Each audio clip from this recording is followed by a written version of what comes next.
know that jewelry and jewelry are both actually acceptable pronunciations of the word? Didn't know that till a short time ago, because they're just regional differences.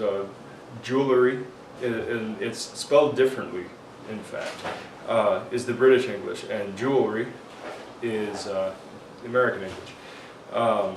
And some people who have particular lazy pronunciation tend to say just jewelry, and that's a little lazy, and I don't like that. But anyway, that's not the point of tonight's thing. Just an interesting thing. When somebody pronounces something differently, make sure that you are right before you call them on it. But anyway, I wanted to talk to you about sugar addiction. It's something that most of us in the West, especially at least here in the USA, have faced at some point. From reports in Asia, it's becoming a problem. It seems like it's been a problem in Western Europe for a while. But here in the USA, it is particularly bad. We sugarify everything, and we substitute regular food for high sugary food. We no longer drink just water, coffee, and tea, or infused beverages. We drink literally syrup water, and it's usually a chemical shitstorm aside from that. And all of our nutritional supplements have some kind of sugar in them, it seems. Protein bars, protein powders, meal replacement shakes, weight loss this, weight loss that. It's like sugar everywhere. They add sugar to our juice. It's just every fucking where. And it's a problem. You see, the human body can adapt dietarily to just about anything given significant time.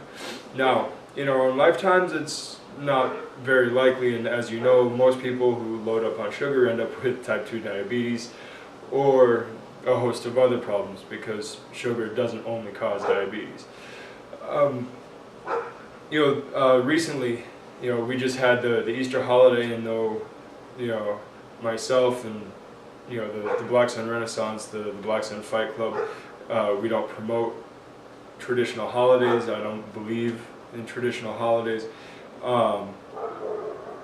You still have to deal with it commercially. It's there, it's in the shopping centers. And hell, there was a great deal on Cadbury eggs, and I downed a shit ton of them because it was cheat day, and because I could, and because they were 50% off. Bad fucking idea. I made myself sick to my stomach. I had like 6 of them. There's a lot in just one. And needless to say, it was a moment of personal weakness, and I am kind of done with that.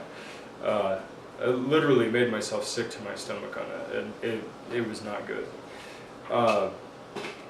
So I just want to reinforce this idea of holding off on the childish feed me now urges. I am as guilty of that as anybody, especially here in America. We are really bad about it. Affluence tends to breed the gimme attitude, and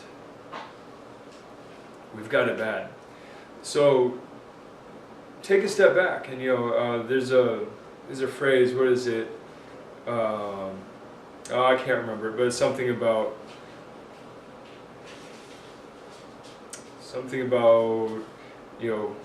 willpower being the difference between deciding on what you want most versus what you want now, or something like that.